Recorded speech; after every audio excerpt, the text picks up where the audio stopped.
We are live.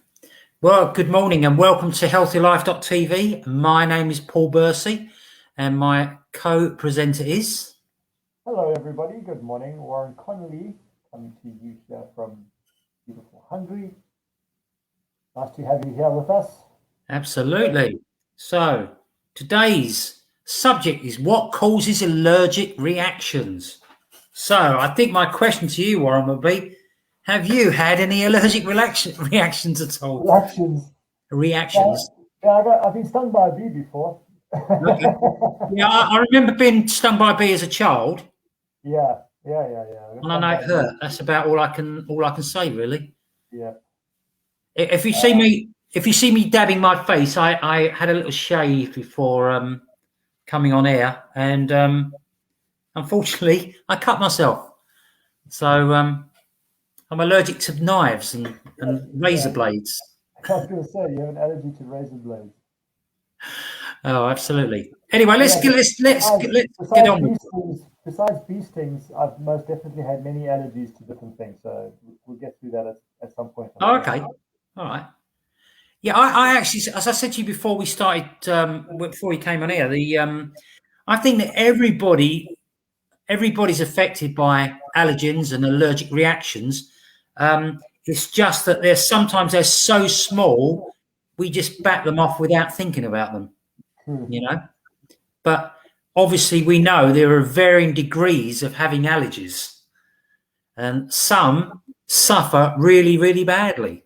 So, and just to sort of say that, what is it really? And it's an allergic reaction which occurs when a person's immune system becomes hypersensitive to a particular substance. And that can come from something like food, pollen, medications, or like we both had, bee stings. Yeah. Now, most allergens are harmless to most people. So that's good news. That doesn't really help someone who actually does suffer quite badly, of course. Yeah, some people can die from bee stings, for example. Yeah. Stung by bees, they can die. Yeah, you know about it then, and I'm sure there's other things similar to that cause problems. But anything can be an allergen, you know, and the immune system has a specific type of adverse reaction to it. So that's basically what we're talking about, and it's basically what causes the allergy in the first place. So yeah, absolutely. Not specifically the external foreign body or pathogen. It's the body's reaction to that. Absolutely. That's what causes it. But we can end the call now. Boost your immune system, get your immune system sorted, and you won't have any allergies. Well, you know, there is some truth to that, obviously. The role of our immune system basically is to destroy harmful substances within the body. It doesn't always work, unfortunately. We have a brilliant bit of kit in this immune system. However, some things are a little bit too strong and too fast for them, and get round the wall, as it will, get through the wall. So, yeah. So, okay. So the theory is that our immune system will destroy these horrible invaders that seek to cause us problems, and millions of people around the world experience allergic reactions every year. So now the reaction itself can lead to symptoms, as we well know. One of those symptoms will be something like swelling. Yeah. If the swelling gets bad enough, it's life-threatening. Have you ever come across that? Well, I mean, not that I can remember personally, but for example, my one brother got stung in the throat by a bee, in the throat, and that could have killed him because he couldn't breathe. Yeah, it was close. They had to ram something down his throat so that he could actually breathe. But other times, for example, some people can get bitten by a simple thing like a mosquito, and that can swell up because their body reacts to it, and it fights off that mosquito bite as if it was a pathogen. When it's really, I mean, mosquito bites are harmless unless, of course, the mosquito has malaria. But sometimes you get it when people have mosquito bites, and a simple mosquito bite turns into a massive sore. Because the body's constantly fighting that, and it's not able to heal, and then that person just scratches and scratches and scratches, and you get a big sore, especially with children. Happen quite frequently. Yeah, I mean, at best they're unpleasant allergies. Those are unpleasant. Yeah. I mean, I've been stung by blue bottles. I've been stung by all kinds of things that can cause you harm. Okay, I've been many different things. Growing up in South Africa, I've been confronted with. If I had an allergy to any of those, I could have died. Yeah. Fortunately, my body was strong enough to fight off those external pathogens or poisons. Well, we must get bitten by things all the time, and as I say, it does. Generally speaking, people don't usually experience a reaction, and that's why we get away with it so often. But just sometimes it all goes horribly wrong.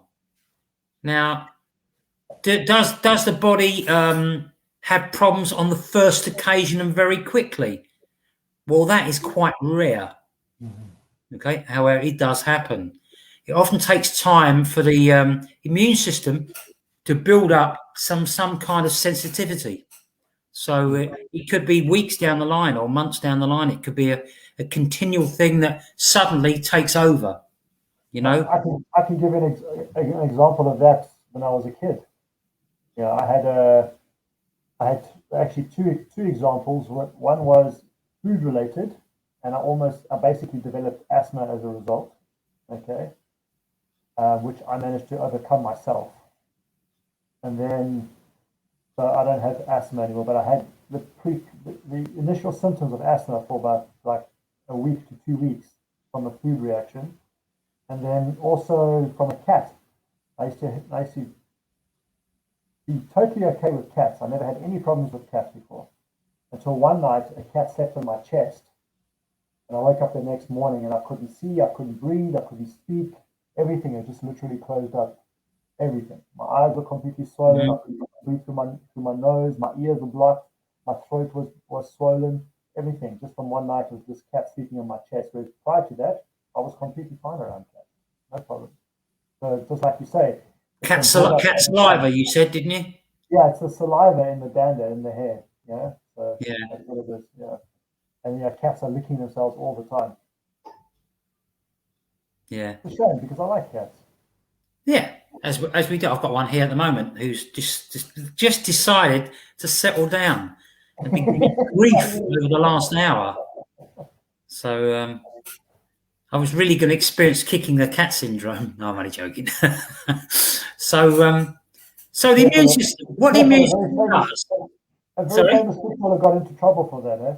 Oh yeah, I'm only joking. Yeah. So with it's very hard when they look at you. It's very hard to get annoyed with them, really. Yeah, but so the old immune system, what it does, it recognises and remembers the allergen, the particular allergen that's causing you problems. And what the body does, it starts making antigens or antibodies. Sorry, antibodies, and so it can fight. So when the exposure occurs, you've built up this sensitization or whatever it is. And most times we get away with it. That's what happens. And but occasionally, we're sensitive to things, and it does come out. And I think the favourite one for me that I hear people complain about probably would be the pollen. Hay fever. Yeah, and that seems to be in the spring in the UK. I don't know what it is anywhere else, but April, May time. Mm-hmm. And some people, used to come to work and they were really suffering, and that's down to what you mentioned before we thought about this, and it was your idea, this Facebook Live. It was about histamine. Mm-hmm. Mm-hmm.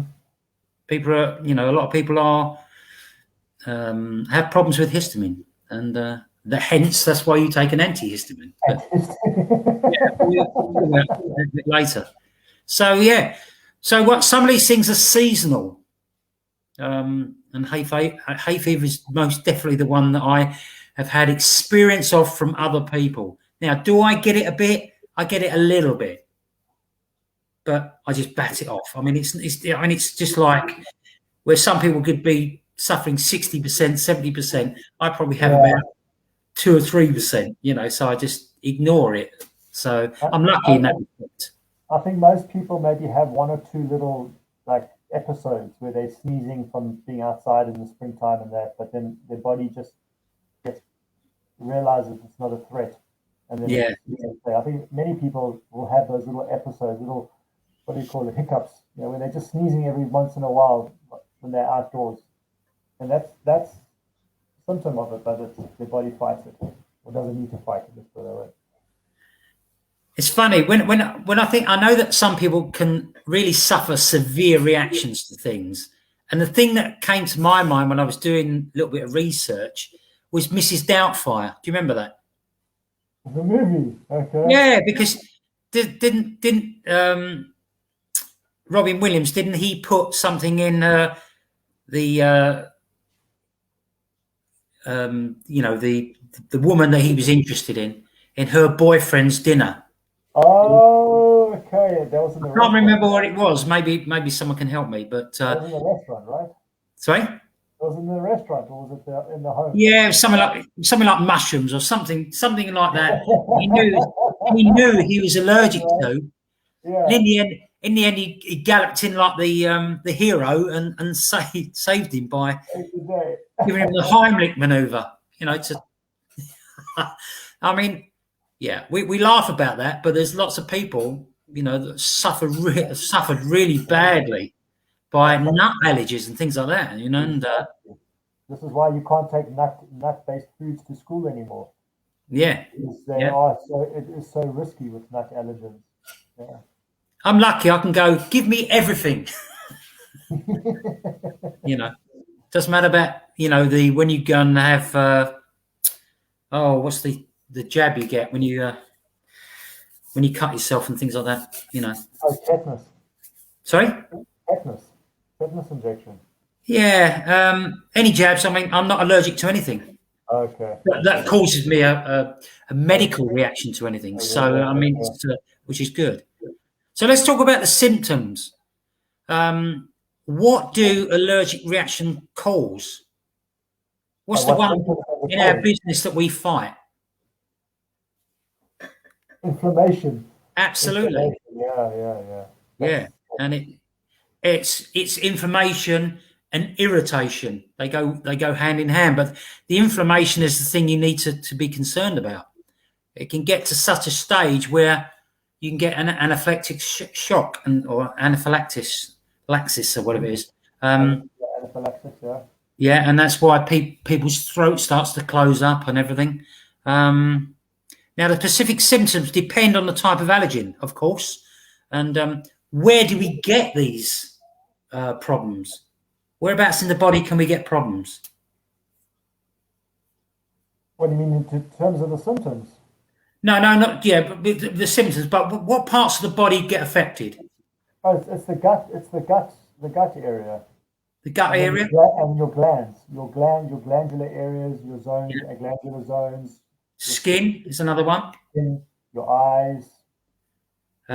Obviously, with hay fever, we talk about the sinuses and the airways and the eyes and the nasal passages. So, there's lots to think about. And unfortunately, what we do, we react to things, because if we hadn't had it before, it's not like we can do much preparation for it. Rather than preparatory, reactory. Yeah. So whether it's the dust, whether it's the pollen, whether it's actually food, it could be an insect bites that we spoke about. Could be medication. We just don't know what's going to cause the problem, do we? That's until it happens. So yeah. So let's get into the symptoms. And so what would be the symptoms for someone, or triggers, as it were? Would be the symptoms of someone with dust and pollen? What would happen? Oh, that would be sneezing and watering eyes, that kind of stuff. Itchy eyes, watering eyes, sneezing. Yeah. Yeah. Would there be any swelling in the eyes as well? Yeah, because I mean, if your eyes are itching, there's going to be some swelling in your eyes in any case, right? Your eyes are not going to just itch. There's going to be swelling there. And also blocked and congested nose is another one. Yeah, maybe a cough. So as I say, you'll know you've got something wrong. Let's put it that way. and that to me is probably the one that I come across as more than anything else. But then if you then move on to food, there's lots of things that could happen to you. The symptoms. Can you think of some? Breathing difficulties. Yeah. Skin lesions, skin rashes, itchiness in the skin, aching joints.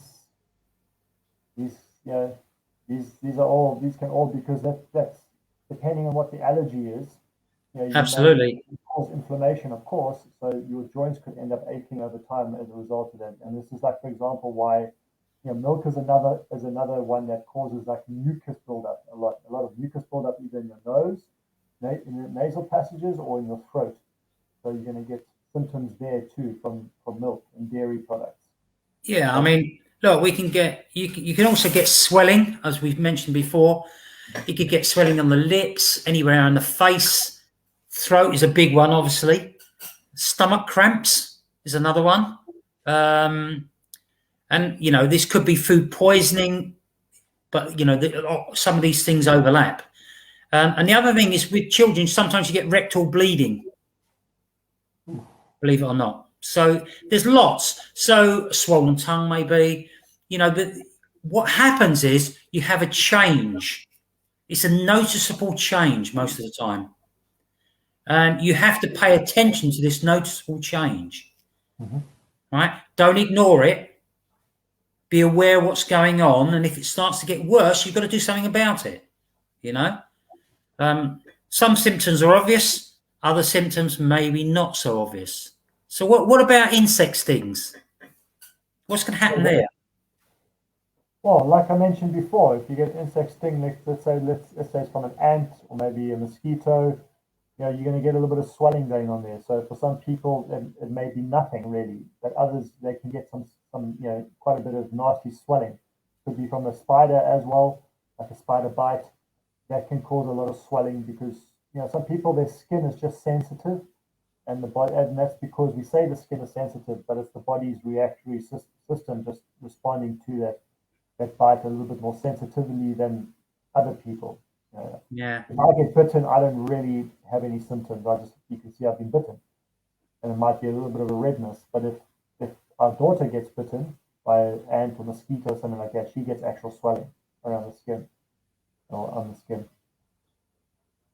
Yeah, I mean, you can also get restless, which I think if you're uncomfortable, that would be probably one of the things you may suffer from. Maybe your chest will get tight. There could be worst case scenarios, apart from the significant swelling, could be a drop in blood pressure. Which make you a little bit faint, maybe a bit dizzy. If it's severe, then if it's not a severe thing, not many people are going to experience blood pressure problems unless it's severe, reaction to something.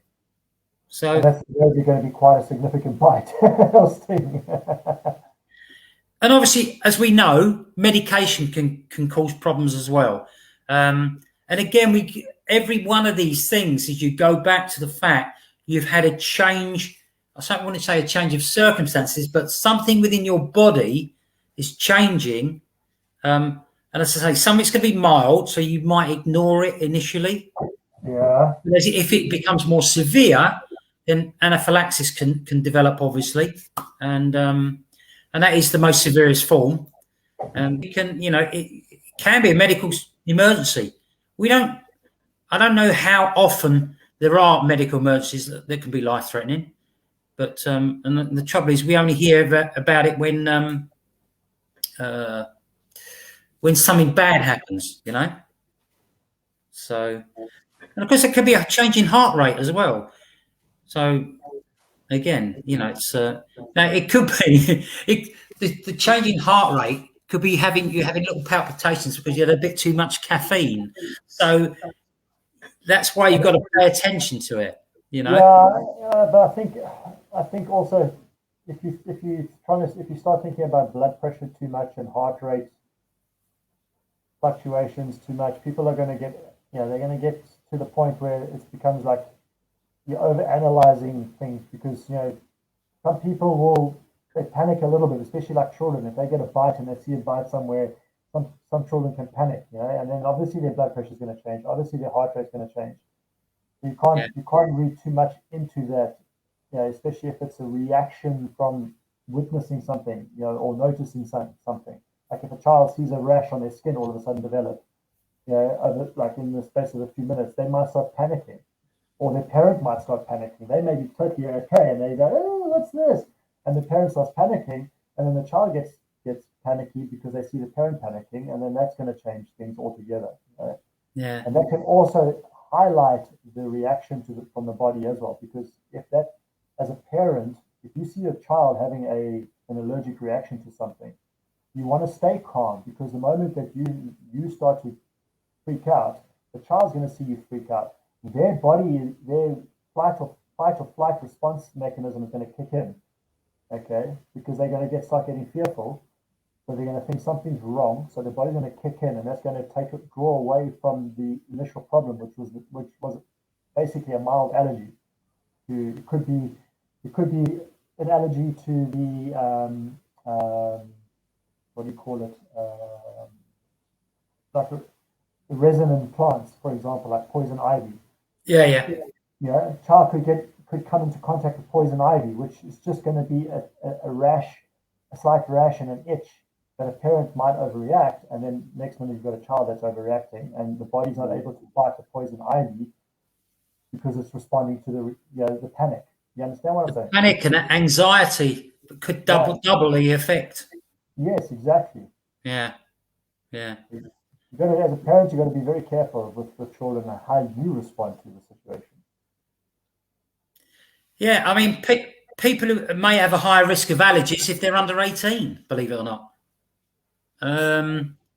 Or if they have maybe they've got a personal family history of allergies, things like asthma and different things. That's one of the risk factors. And also, there is some suggestion that people born by cesarean section may have a high risk of allergies because they've not been exposed to the mother's microbiome during childbirth. Yeah, which is an essential part of the whole process of development. Yeah, absolutely. And they seem to be doing more C-sections now. So, well, C-sections has been for a very long time, has been it's the in thing to do, because it means that the mother can very often be in and out as quick as possible out of the hospital and recover. Because of the way that the technology they have today with C-sections, it ends up being less painful for the mother in the long run. She doesn't have to go through all those childbirth pains and everything else. yeah. And because they can sew them up and they can heal much faster, there's less pain involved with in the long term, but also in the short term as well. So because once your vagina and your vulva and everything opens up like that, it takes time for that to come back again. So that causes issues too, in terms of they're having sex and toilets, urinary infections, a range of different things. So having C-sections is becoming very, very, it's the preferred choice in some cases. And it's unfortunate because, like you say, you're robbing that baby of that connection to the mother, not just from the biomes and everything to protect them and their immune system, but there's that physical connection that happens with a natural childbirth, as opposed to a C-section. But also, you mentioned something just now, Paul, and that's about, if your parents have allergies like asthma or whatever, this you could have allergies as well. The propensity to having allergies can be genetic. So in other words, if your parents have certain allergies, they can pass on that genetic gene to you to also be susceptible to allergies, but it doesn't mean you're going to get the same allergy. Okay? So your parents could have allergies like asthma attacks or hay fever, and they pass on that genetic makeup to you, that gene, but you could have then had allergies to some foods. You know, it doesn't necessarily mean you have the same allergies. Absolutely. Yeah, that's the bottom line with that. And researchers just don't know either. They don't know enough as to why our body does what it does. Why it causes. They're still working on it. Yeah. Well, look, potential allergens can appear almost anywhere. That's the other thing as well. In theory, a person can have an allergy to any food, and that's just food. I mean, that's apart from anything else. And then you can develop allergies to food over time. Sorry, I had a cat climbing up my back. Trying to strangle you. I can see that.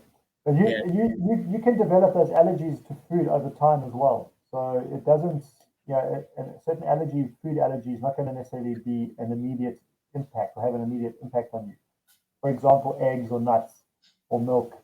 You can be okay consuming eggs, nuts, and milk, and then one day all of a sudden, boom, you notice you start eating eggs, and every time you eat eggs, you get certain responses to that. Okay, but that builds up over time because a lot of people choose to eat certain foods in a certain way, prepared way. Like nuts, I say to people, put your nuts around. Don't just eat the same nuts all the time. Mix what you're having. With nuts, because nuts are allergens, so you want to keep those allergens that each specific nut has in a balanced proportion in your body. You don't want to be overloading your body with certain fats. But I think it's from the. I'm not sure if it's from the fat in the nuts or what it's from that causes the allergens. It's the nut oil, isn't it? The oil, so the fats, the oil. So and it's the same with the egg. So if you're going to have eggs, it's just make sure you prepare your eggs in different ways on a regular basis. Don't always have eggs prepared the same way. So they reckon it's the white of the eggs that causes more problems. And that's primarily just pure protein. So it's protein based. So, But then again, so is gluten. Gluten's a protein, isn't it? But there's no issue with gluten. It's how gluten is prepared. That's the issue with gluten. And this is what causes gluten intolerances. Gluten sensitivity. It's because we're eating foods that contain gluten that gluten's been prepared in a certain way. The construction of the gluten has changed. Again, we go back to processed foods again, don't we? So there's a little vicious circle going on there. Of course. It's designed that way. I don't think that I'm personally allergic to anything like eggs, fish, milk, peanuts, shellfish. I'm not supposed to eat a lot of shellfish. But wheat, soy, I don't eat much soy at all. So I wouldn't know about that. But we mentioned other common allergens as well. You mentioned about pets. Obviously, you've got the fur, you've got the dander. Dander is the something to do with the fur, isn't it? It's the saliva. The mixture. You've got skin flake saliva of the pet and all that. Yes. But there's another big one, isn't there? And that affects people who rent properties a lot of the time. And that's mold and mildew because maybe the landlord hasn't taken care of the property very well. And mites. Sorry? Mite. Yeah. That's like mites that you get, like the dust, the poo from the dust mites, mustites. Yeah. Dust. You get dust mites, and so the dust from the mites can also cause you. And if your home is full of mildew and it hasn't been cleaned properly, you most likely have mites somewhere in your home as well. Yeah. That can cause you problems too. Anything that flies and crawls, cockroaches, moths, and whatever. You also some plant pollens obviously cause problems, even in the house.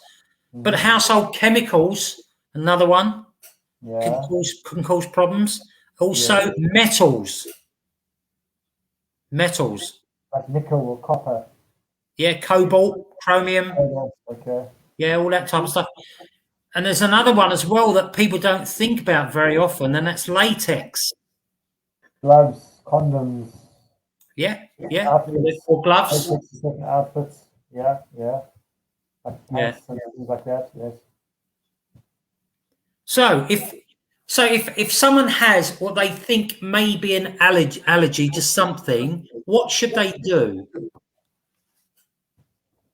Go see a specialist. Absolutely. Hang on a sec. Hang on. Oh, I just noticed I had 1% left on my computer. Good observation. That was a Yeah. timely moment. Well done. Sorry? As I said, that was timely. So well done on that. Yeah, no, just saw it. So if you notice that you have some allergies to certain things, and you may not even, especially if you don't know what it is, but even if you do know what it is, don't try to resolve the issue from home. No. Unless of course it's very mild, and then you realize, hey, I had this, and it caused that. For example, my mother one night, I'll never forget the story. She's passed on, so I can tell the story. I was in my early teens, and my mother was out one night for dinner with friends, and there was a guy at the dinner party, and he fancied my mom. So my mother wasn't feeling particularly well when she left, and he decided to follow her home to make sure she got home safely. Okay, and my mother had shellfish. She had crayfish. And it was probably the first time she had crayfish in her life. I think maybe, I'm not sure, but it wasn't something that my mother regularly ate, and she was allergic to shellfish. And so she was driving home, and my mother had to stop the car, pull over, and she got horribly sick and everything like that. And if it wasn't for this guy being there, she wouldn't have been able to get home. But my mother never saw him again. She was so embarrassed. But that it can happen just like that as well. You just don't know. You don't. So if that's the case, then you should go to the doctor, of course. Yeah, you start off with the doctor, and then you perhaps can go to see a specialist afterwards if that doctor's not specialised enough. Yeah. So they're going to ask you lots of questions as a doctor, and they're interested in symptoms, how often they are, what seems to cause them, if there's any family history which we've spoken about, and whether anyone else in the house has got it, the same thing. So that will give them an idea. It will cut it down. If other people have got it, it will cut it down. So, and they may order some tests. There's some simple tests that they can do: blood tests, prick tests, patch tests, or whatever. And so, yeah, and then we move on to the medication side of it. Now, hopefully, you don't get to that part where you have to have even over-the-counter medications, but you should speak to a professional. I'm not going to go into what they are. Obviously, the top two that I've come across would be antihistamines and decongestants. So, but there are other ones for other allergens, and of course then you've got things like EpiPens, or what epinephrine auto injectors as they're called. But okay. Yeah. So, but again, that's going down. I don't want to go too much down that, but there are alternatives, and also, in many cases, like when people have allergies to certain things, and then they're taking this medication, or like this epinephrine pen, EpiPen, these kinds of things, you've got to sort out your health first before depending on these things. Because it's just like I tell people, if you get indigestion, and you know what eNose is, the effervescent tablets that people take when they have indigestion. And then it helps them to settle the indigestion and that, and so they don't have that heavy feeling, and they're not burping all the time and whatever else. I say to people, just cut out what it is that's causing the indigestion. Don't take an eNose or something like that to counter that, because that's your body's natural way of responding to what you're doing to it. You understand? So if you go stand in a field full of flowers and you have hay fever, you must expect to sneeze. But don't take an antihistamine before you go to prevent yourself, because your body's still going to be impacted by that. So your body's still going to be fighting. So you need to let it happen. It should reduce the problems. It should, of course, but what I'm saying is that this is a natural response for your body. So what you're essentially doing is you're countering what your body's naturally designed to do. By taking something that is like that, rather stick away from it altogether. Don't change what it is that you're doing and boost your immune system. Fix your health. Don't. It's the same thing. Like, it's a natural. Why people turn to medicine so much, because rather than stopping what's harming them, they'll just take the medication so they don't feel the pain. I don't understand. Yeah, for me that's not logical, because our body's designed in a certain way, and by countering what your body's, stopping your body doing what's designed to do, because you just want to be able to do what have foods that you want to eat, discounting the fact that it's harming your body, then that doesn't make sense for me. That doesn't make sense. As a wellness professional, that's like banging your head against the wall and expecting a different reaction, other than a headache and a migraine. It's just cut it out. If you figure out something's wrong, stop doing it. Don't take medication for it.